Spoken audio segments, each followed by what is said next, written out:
Islam mengajarkan kita untuk hidup berdampingan dengan siapa saja. Menjadi seorang muslim bukan berarti menutup diri. Toleransi itu indah, tapi ada batasannya. Memahami perbedaan, boleh. Menghormati keyakinan orang lain, wajib. Tapi, bagaimana jika toleransi itu justru membuat kita melangkahi batas iman? Lalu bagaimana Islam membimbing kita agar tetap seimbang? Assalamualaikum warahmatullahi wabarakatuh. Waalaikumsalam warahmatullahi wabarakatuh. Alhamdulillahirabbil alamin, nahmaduhu wa nusolli wa nusallimu ala rasulihil karim. Asyhadu alla ilaha illallah wahdahu la syarikalah wa asyhadu anna Muhammadan abduhu wa rasuluh. Bunda-bunda sholihah, ahlu jannah semuanya insyaallah. Amin.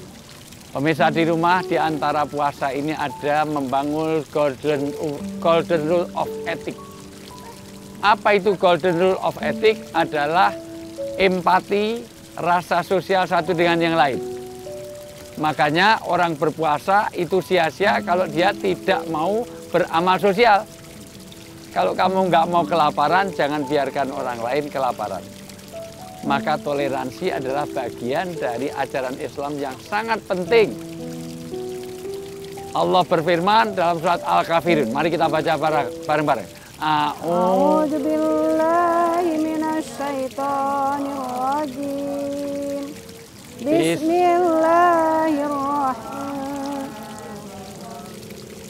Qul ya ayyuhal kafirun la a'budu ma ta'budun wa la antum 'abiduna ma a'bud wa la ana 'abidum ma abattum wa la antum 'abiduna ma a'bud lakum dinukum waliyadin. Ayat ini bicara tentang toleransi. Bahwa hidup itu bertetangga. Hidup itu harus saling tolong-menolong, betul? Betul. Sekarang saya tanya, kalau kita ada musibah, yang nolong tetangga kita apa presidennya? Tetangga. Kalau kita ada musibah, yang nolong itu ketua partai apa tetangga? Tetangga. Kalau kita ada musibah, yang nolong itu anggota dewan yang kita pilih atau tetangga? Tetangga. Maka kita perlu toleransi, tapi jangan kebablasan. Lakum dinukum waliyadin. Untukku agamaku, untukmu agamamu. Saya senang dengan Iza, tapi sehebat apapun saya akrab dengan Iza, kira-kira kalau istrinya saya pinjam boleh nggak? Ada nggak batasnya? Ada. Demikian juga toleransi. Toleransi bukan berarti kalau agama lain diajak Jumatan bareng, Natalan bareng, Waisak bareng, enggak. Untuk Waisak silahkan sendirian, untuk Natal silahkan orang Kristen, untuk Idul Fitri, sholat Jumat hanya orang Islam. Karena toleransi jangan kebablasan. Demikian juga makanan, juga dalam perbuatan, juga dalam hal-hal tertentu. Karena toleransi itu sangat diajarkan, tetapi ada batas-batas. Gimana toleransi? Satu, kalau menyangkut akidah, maka kita sendiri-sendiri. Tidak bisa bertuhan satu, ya kadang-kadang dua, kadang tiga, kadang satu, nggak bisa. Yang kedua, kaitannya dengan syariat. Karena syariat, kita punya syariat masing-masing. Cara sholat kita dengan cara ibadah orang lain beda nggak? Beda. Maka itulah batas-batas toleransi. Maka puasa mengajarkan kita untuk menjadi makhluk sosial, untuk berempati, untuk menanamkan golden rule of ethics, yaitu dasar mula etika. Kalau kamu nggak mau makan kelaparan, orang lain juga nggak makan, juga kelaparan. Kalau kita nggak makan kan karena cuma nahan diri, betul nggak? Tapi ada nggak makanan dibuka? Makanya habis buka puasa kita bakso, soto, siomay, rujak, lote semuanya.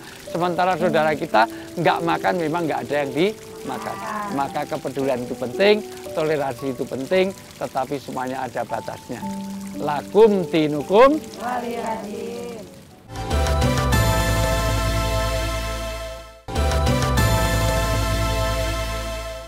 Baik, sampai di sini ada pertanyaan barangkali? Saya. Oke, silakan. Ya. Bismillahirrahmanirrahim. Assalamualaikum warahmatullahi wabarakatuh. Waalaikumsalam warahmatullahi wabarakatuh. Mau tanya Ustadz, teman saya itu kan bekerja di perusahaan mayoritas non-muslim. Ya.